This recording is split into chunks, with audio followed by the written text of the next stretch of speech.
I wanted to be like, oh, like, you know, like that. You know what I'm saying? Because it was giving me, oh, in the beginning, but not so much toward the end. And I want my oops like evenly distributed. Okay, I've been over here with y'all for 8 hours and you still ain't never told me who killed Lil Man. Did I do it? Did I kill Lil Man? Just let me know. Covey's like trying to be cryptic about, you know, what's going on. And the nun was like, girl, are you in a family way? And I was like, oh, that's such a cute, like old school way of saying, are you pregnant, bitch? Are you knocked up right now? Oh, olden times. Now Covey, she's like, I'm not about to get attached to this baby. The baby about to go away. I don't want to deal with it. It's an Airbnb right now. I don't, you know, just pay the cleaning fee. Go ahead and exit when it's your time, and we just gonna go ahead and part ways amicably. And they cut the cake and they hit something in the cake, right? So it's like a little glass jar in the cake.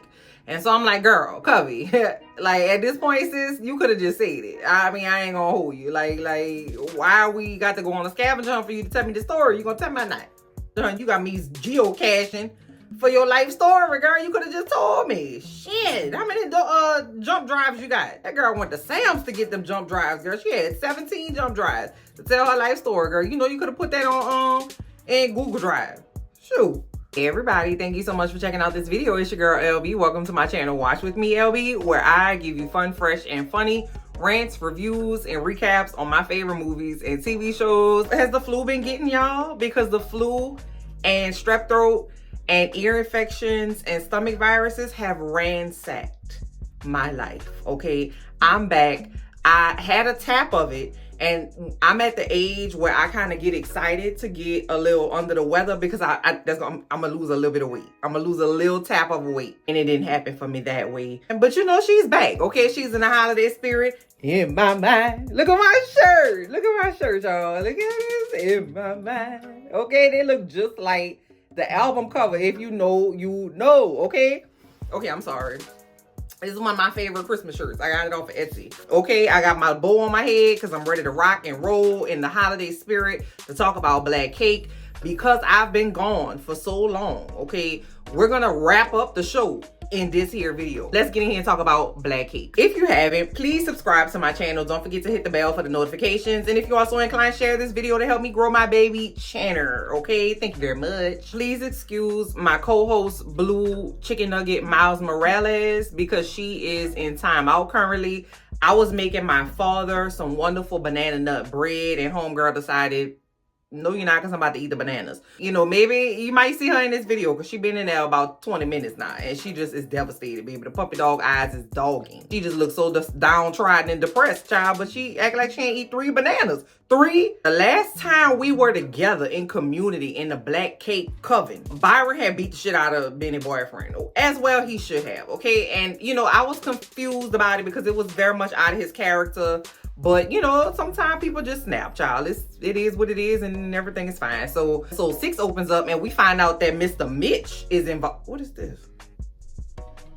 It was hell. We find out that Mr. Mitch is involved, okay, because that is Covey / Eleanor / Ellie / who is this lady. That's her special friend. I wonder how he was listed in the obituary, because, you know, when Black people, they might put the people in parentheses. You know, they might be like Covey, parentheses Mitch, okay? But if not, then she might bump them all the way down to my special friend. So then we bust to a quick flashback, right? And so Covey is starting to think about Bunny, right? And how, you know, how they were so close when they were on the island. And we do a flashback where they had like a little kickback on the beach. And I was like, where's my invitation? Okay, y'all could have called me. Like, I want to do that so bad. Like, get me on an island with some locals, good music, good vibes. Let me just blend in, baby. I could be some sand on the beach, baby. You ain't never gonna know I'm there. I just want to be a part. Covey is thinking about how she feels like she let Bunny down by telling Bunny to cover up her sexuality. It was like there were similarities between what she did with Bunny and what she did with Benny. Now, I didn't really understand that part because, you know, I know in 2023, we living in our truth, baby. We not about to play them types of games, okay? I'm not about to hide in no closet for you. And as soon as I decide to step out, I'm not going back in that bitch no more, okay? Shout out to all my cousins LGBTQIA+, okay? But this is in the 60s and the 70s in Jamaica, okay? And I'm not lumping all Jamaicans in together, okay? I'm not about to do that. Pretty secure in the fact that you wasn't about to just come out and just be like, hey, I'm a lesbian. Hey, I'm gay and I'm gonna live on this island and just be all right about it, right? So, you know, I didn't understand that part because, especially given the fact that Covey left, right? So it wasn't like Covey was gonna be like, yeah, girl, live your truth. It's the 60s and the 70s. You're gonna be out and I'm gonna be here with you and we're gonna protect each other and we're gonna be click tight and whatever. Covey left. So if Bunny had come out and been like, yeah, I'm about to live in my truth, she would have had to do that by herself. Comment down below and let me know if you understood what she was talking about, because I didn't get that part. But she's, you know, thinking about Bunny a lot at this point. Now we in the present and we know, you know, Byron to beat the shit out that man, you know, Steve, right? So Bunny is at a police station trying to take care of Byron, like trying to get Byron out. And who is the detective that she got to deal with is Mario Van Peebles, still looking like a snack. Okay, he looking like a snack. He been a snack for about 40 years. Okay, his daddy was a snack too. Is his daddy still alive? Did I just kill that man? I hope he's still alive because he was cute too. He was cute too. That whole Van Peebles section. All right, now she gets Byron out of jail. Byron gotta go to the panel, right? You remember he had agreed to be on this panel about diversity in the sciences, and he gotta talk about some child. And so now we get a flashback with Byron when he was like a teenager, and it was his mom and his daddy talking to him. Like, unfortunately, we got to talk to our black boys about how to present themselves, right, when they're not with us, when we are not there to protect them, right? Now my oldest son is 11. So I have unfortunately had to talk to him about that as well. Have to have a discussion about, you know, what to do, how to behave, right? Because I'm not gonna be there to knock somebody on the ass if they come sideways at my child, right? So that basically he's having that conversation with his parents, right? When he was a teenager, he's like, this shit is stupid. Why do I have to do all these different things? I can't go 1 mile over the speed limit. I can't put my hands in my pockets. People be surprised that I'm smart. You know, it's a lot of pressure to be black in America, right? And so he's feeling that, right? And he's like, this shit is stupid.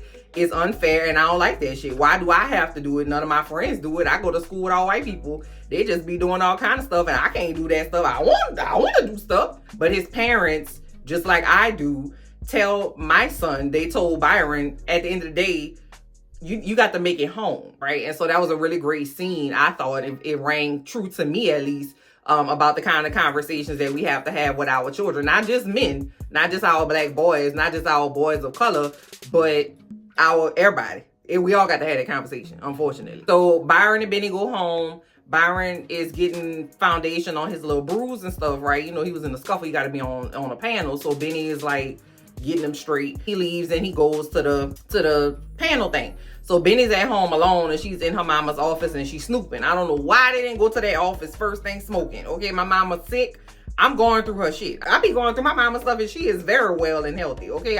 They think they grown, okay? And they not, okay? And you need to tell me what's going on. And you don't want to tell me, so I'm going to go find it. Sorry, Mom. I mean, sorry, not sorry, actually. Benny's in the office snooping, and she is, Benny, come on. And so it's Steve outside, right? So Steve is like coming unglued, his face all tore up. They get into an argument. She has deleted his number from her phone, thank God for Jesus. But he pop up outside, right? He like a ball on the butt of humanity, child. He just won't go away. You need me. Like, this can't be over. And you haven't created nothing without me. You nothing without me. You can't make it without me. And blah, blah, blah. And Benny was like, boy, fuck you. Get up out of here. So he's gone. Good. Okay. Good. Bye.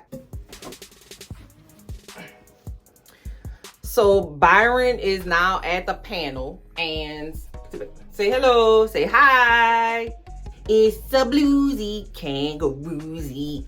It's a bluesy kangaroozy. I let her out of timeout because it's thundering and she doesn't like thunder. Said she was sorry about the bananas and everything is fine. The little bluesy time. It's the little bluesy time. What you doing? What you doing? So now we at the panel with Byron. So Byron is, giving the status quo responses. Oh yeah, it's great to be you know, be able to do this work and do it with a company that is looking forward to the future and, you know, bullshit. The white guy who got the promotion over Byron is talking about the work that Byron does, right? And it's like, he's so awesome and so smart, and, you know, look at that smile. And I'm like, first of all, bitch, no, okay? No. This is not a picture with Santa Claus. We're not doing a college brochure. I'm not about to get up here and smile for you. What, you want me to shine your shoes next? But then Byron must have got pissed off too, because somebody asked Byron what it was like to be like a trailblazer and, you know, be the only black person in his company. And so Byron was like, you know what? I'm sick of this shit. So Byron gave the 100% honest truth. And as a black woman who is one of about 6 in a company of about 1,000, I can definitely attest to that, okay? The shit is traumatized. Constantly being questioned, where people ask for your advice because it's your job. You the SME, right? You the subject matter expert, and they say, oh, what you think about this? And then they don't take what you say into consideration. In my last job, I had done this report. The report was fire. The girl called my report whimsical. We just can't have these whimsical reports. You know, I know that you're a social scientist, but we really need to really think about the KPIs and the deliverables, and there's no data associated with your report. And, you know, it just can't be all feelings and kumbaya. Bitch. If you flip to page 8, not only will you find data, you'll find a place where you got me fucked up at, okay? It's really traumatized, especially for somebody like me, who has the gift of gab and who has to work very, very hard not to cuss people out on the regs, okay? It's why I have so much gray hair. It's why I have so much gray. I have gray eyelashes, all right? I get migraines, all right? But I'll tell you one thing, them corporate checks, they corporate, okay? They cooperate. Byron said, you know what? I'm gonna tell it like it is, baby. Don't come over here thinking it's all good and that everybody just smiling in your face and we all friends, because we not. And he gets home and somebody pulls up behind him. What do you know? It's Mabel, his sister, okay? And so he brings Mabel inside, and Benny's like, I don't think it was that long between when Byron and Benny found out about her to when she pulled up. Now, I did clock, though, that she pulled up and she got the straight. She got the silk press with the little flips on the end, okay? She got the swoop with the flips and the straight, okay? And as time progresses, we shift on that a little bit, okay? So if you remember, I had said that I don't understand how she thought she was white, and when she got in the shower to wash her hair, when them curls popped out, that she wasn't questioning what was going on, okay? Mabel pulls up. They have a very awkward dinner, starting to find commonalities with each other. They all professional. They all smart. They all have talents, and, you know, it's starting to warm up a bit, but it is very awkward. Mabel's starting to ask questions like, okay, well, do you know, obviously we got the same mama, but who's my daddy? And so Byron is like, ooh. You know what I'm saying? So it was, she was upset by that. Obviously, that's a lot to take in. There's a lot of stuff happening. So she had a lot going on. Mabel freaks out. Mabel leaves. So Benny says, I'm sick of this shit. I'm about to go get Mabel and I'm just gonna talk to her. Y'all be cool how y'all be cool. So Benny goes over to Mabel's hotel. Mabel was in there getting slizzard, and she was in the shower. And once again, pow, pow, pow, pow, ringlets, okay, curls, all right? Texture coming from Mabel's scalp. Because she was giving me Michael Jackson from Bad. You know what I'm saying? Like, you knew Michael Jackson was black, but he ain't look black, but he also did look black. It was that she was giving me, okay? Was that shady? It sounds shady, but it really wasn't. Stuff I say sometimes sounds shady, and I'm really not trying to be shady, no. Anyway, so, her and Benny are talking, and, they having like a little come to Jesus sister meeting. She gets Mabel to agree to come back to the house because, again, they can't hear the message that Covey has unless all 3 of them are there, right? So Benny was trying to do her thing and bring the sister into the circle, but the sister's like, I would like to know stuff. She answering questions for y'all, but she giving me questions. And if I got questions, who gonna answer them? Because she ain't here. Like, I don't even want to open that can of worms, baby. But Benny convinces her to go back and hear the message. They go back to the house. They hearing the message. Now, you know that if the message pops up at the end of the episode, Covey gonna drop a bomb. Okay, Covey's gonna give you something to be like, girl, why you ain't been saying that? So Covey starts the message, and she's like, Mabel, I always wanted you. I loved you from the moment I saw you. And the truth is, girl, I didn't want to give you up. You were taken away. And then they fade to credits. What? Coventina, Covey, Eleanor, Ellie, girl, if you don't come on here, okay? And as I was thinking, I was like, girl, like, why you ain't, like, first of all, just get it all out, okay? Like, rip the Band-Aid off. You know I'm all about ripping the Band-Aid off. Rip the Band-Aid off. I didn't want to keep, they took you from me. Girl, what happened? So episode 7 opens up with Covey throwback, right? This is throwback baby Covey, right? And Covey is in Scotland and she has been, assaulted by her boss, right? So she's trying to figure out what to do. Her life is in shambles. She started feeling sick because we know why. And she's like, well, what the hell am I going to do, right? So she's like, I'm in this country. I'm by myself. I don't have a job. I don't know what to do. I gotta go to church, baby, because that's all I know how to do. That's all I can do is go light a candle, baby. I don't know how to do nothing else but go pray. Okay, so she goes to this church, and there's a nun out of all the ginger. I guess I can't say ginger in time because it's a church. Out of all the churches in all the world, she finds a black nun in a Scottish church from the islands, okay? And Covey's like, girl, you don't even understand. Hearing your voice, baby, it's like a balm to my soul. You don't even know. So some nuns are cool. Some nuns are normal, but some nuns are mean. It was 50-50, okay? She could have come up and the nun could have been like, get out of here, you heathen. But her nun was cool, okay? It was a Jamaican nun, all right? Covey's like trying to be cryptic about, what's going on. And the nun was like, girl, are you in a family way? And I was like, oh, that's such a cute, like, old school way of saying, are you pregnant, bitch? Are you knocked up right now? Are you in a family way right now? Oh, olden times. So the nun is like, girl, I got just a ticket. Okay, I'm about to take your ass to a home for unwed mothers. But they had that when I was in 8th grade. So I remember when I was in 8th grade, when I was in 6th grade, they had an 8th grader that was pregnant. And she had to go to a home for unwed mothers. And then she came back and she was just on a cheerleading team. And I was like, well, what? Whatever. So she goes to this home for unwed mothers, and it seems to be, the perfect place for her, right? She gets there and everybody's relatively nice. They like, girl, come on here, let me fix you a plate. So while at the home for unwed mothers, Covey's like, okay, well, they gonna give me somewhere to stay.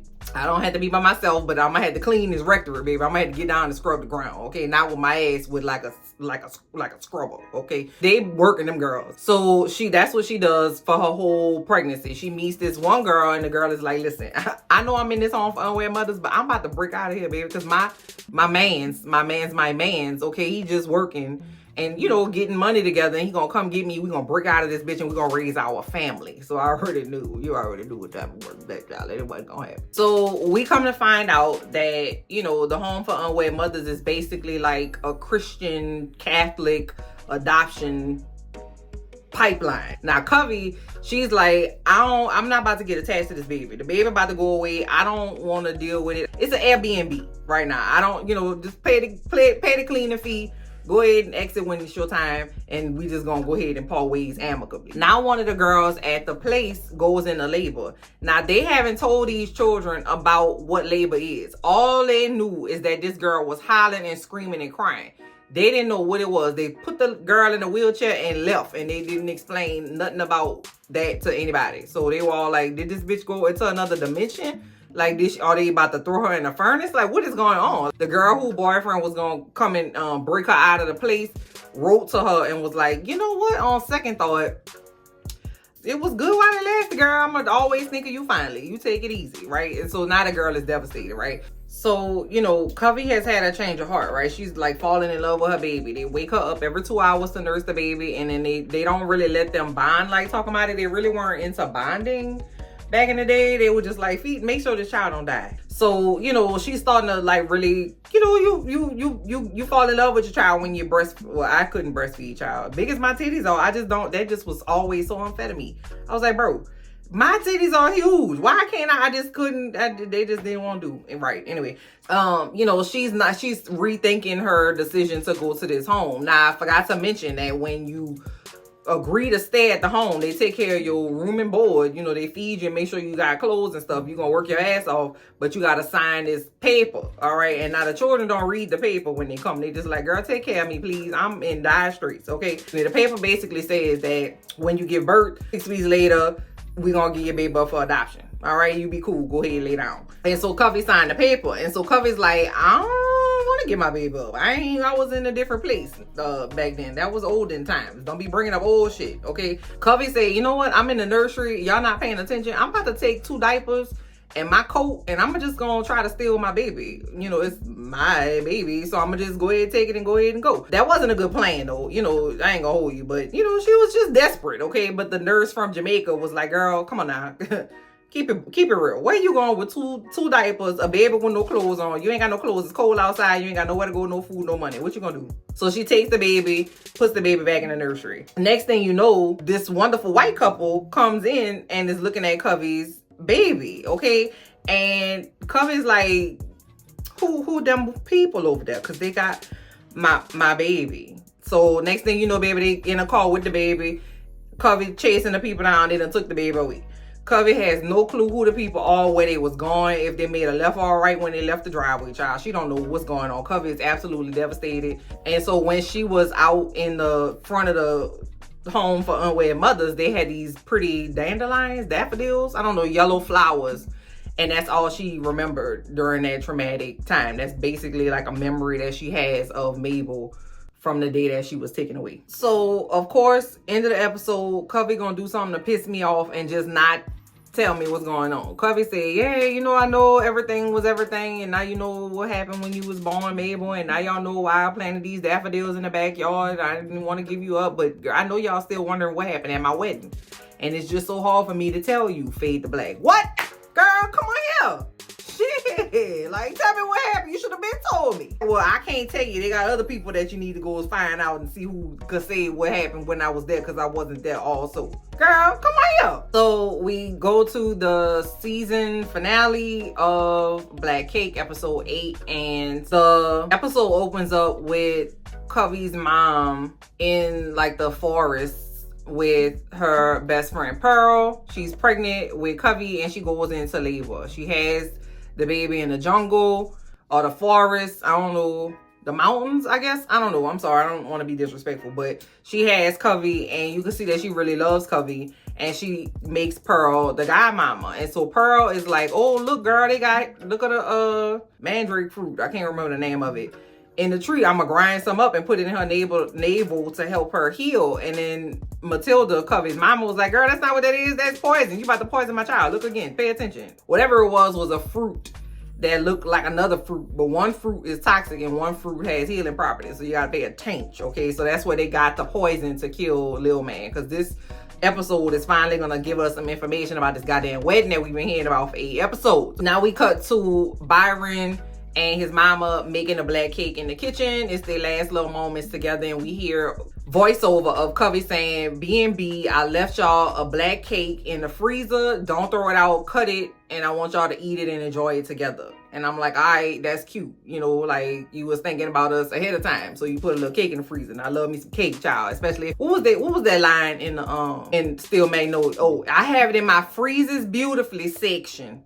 Because it freezes beautifully. I love when things freeze beautifully. Okay, so the cake was frozen beautifully in the freezer. So the cake that Byron and his mom were making is the cake that's in the freezer that freezes beautifully. Okay, so Benny, Byron, and Mabel are in the kitchen. They cut the cake and they hit something in the cake, right? So it's like a little glass jar in the cake.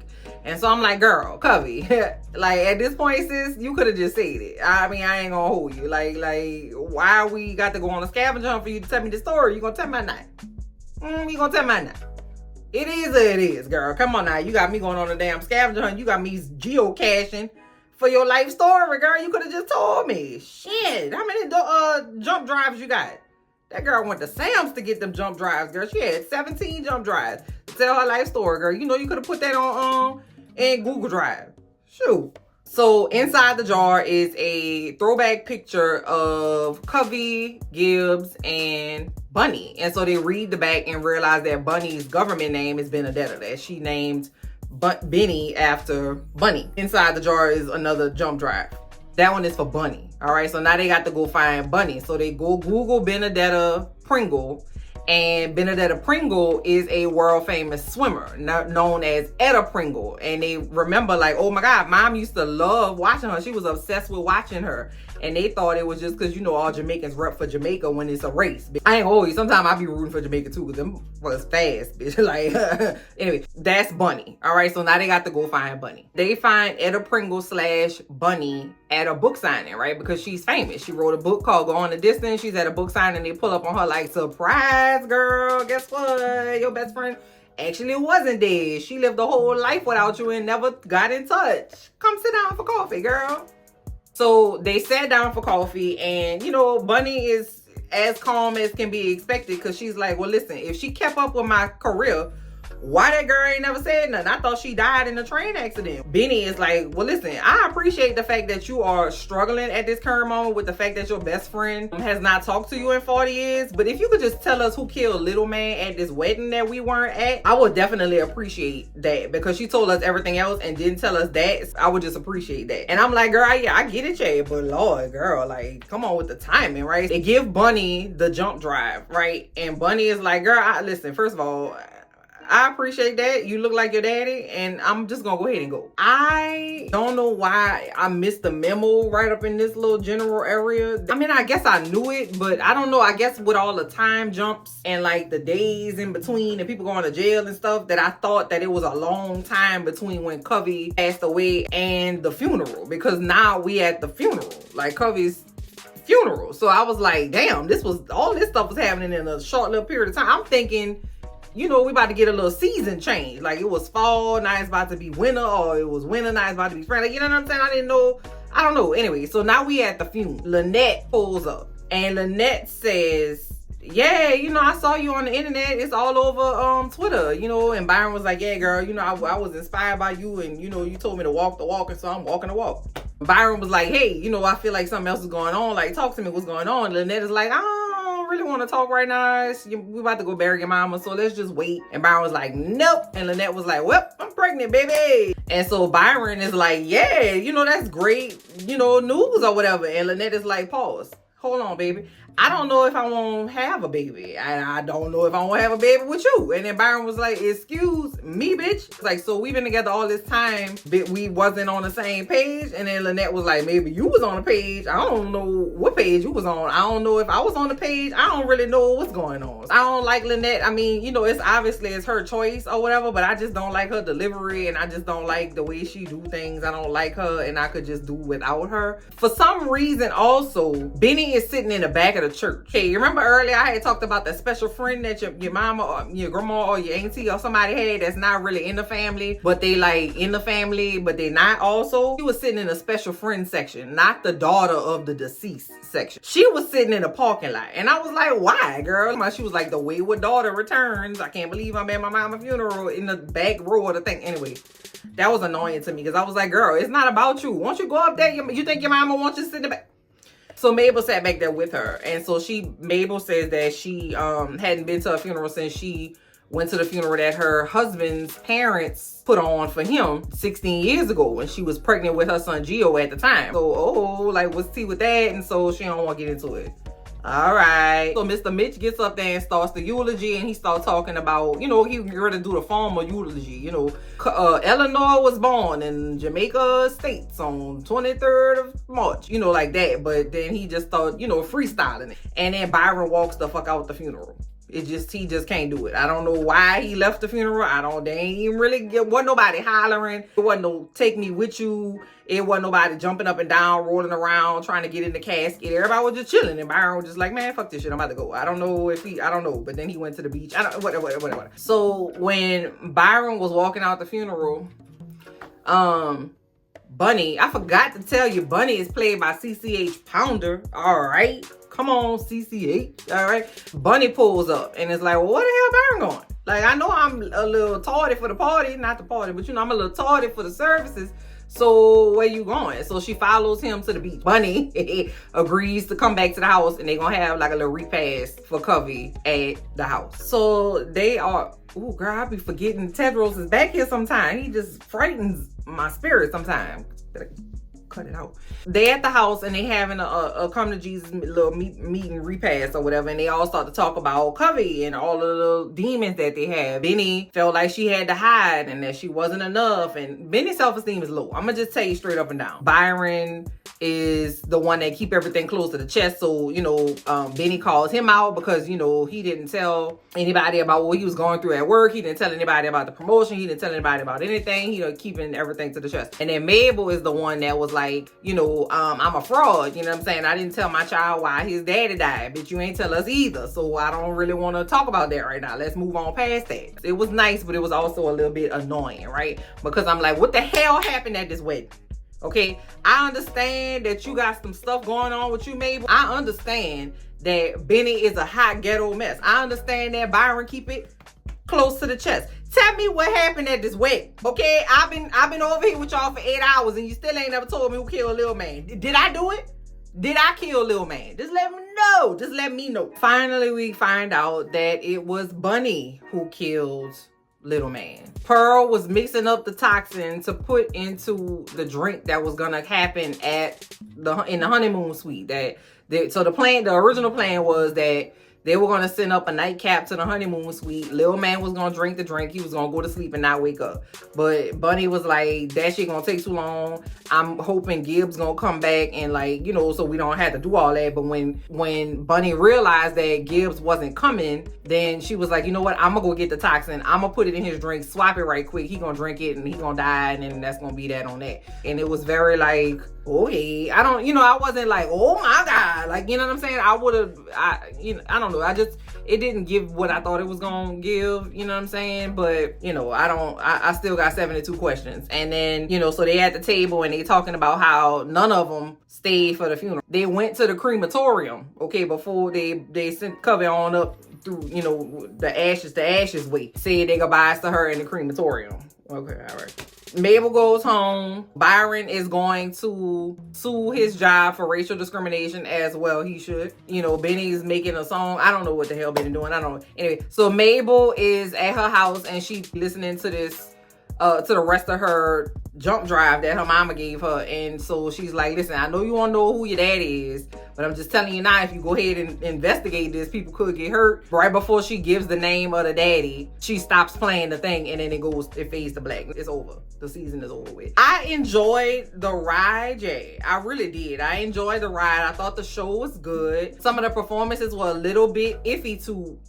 just to me. And some of the reasoning and rationale behind some of the decisions that were made in this show, blowing my noggin. Okay, my noggin is just devoid of can. I think overall I did enjoy the show. Hopefully they bring it back for a season 2. I don't know. Do they have another book? Did additional things happen in the book that they're not telling us, or what's going on? Because I don't. It's basically all about Mabel, right? Who is Mabel's baby daddy? Why is he dead? Why she been lying? And who is her daddy? And why is he an Irish, Scottish mafia? What's tea with that? I don't know. Where the hell is Covey's mama? Where's her mama at? That's what I'm trying to figure out. I just the questions that I had that I would have wanted the answers to. They didn't give me enough. You know what I'm saying? They were edging. All right. They was creeping on the come up, but it just didn't come up and curl over the way I wanted it to. I'm gonna give this 3.5 out of 5 stars. I mean, Benny was pissing me off, so I deducted a half a point for that. Comment down below and let me know what you thought of Black Cake. I wanted to be like, ooh, like that. You know what I'm saying? Because it was giving me ooh in the beginning, but not so much toward the end. And I want my oops evenly distributed. I miss y'all. Comment down below and let me know so we can talk in the chat and clickety clack. All right, y'all. Bye.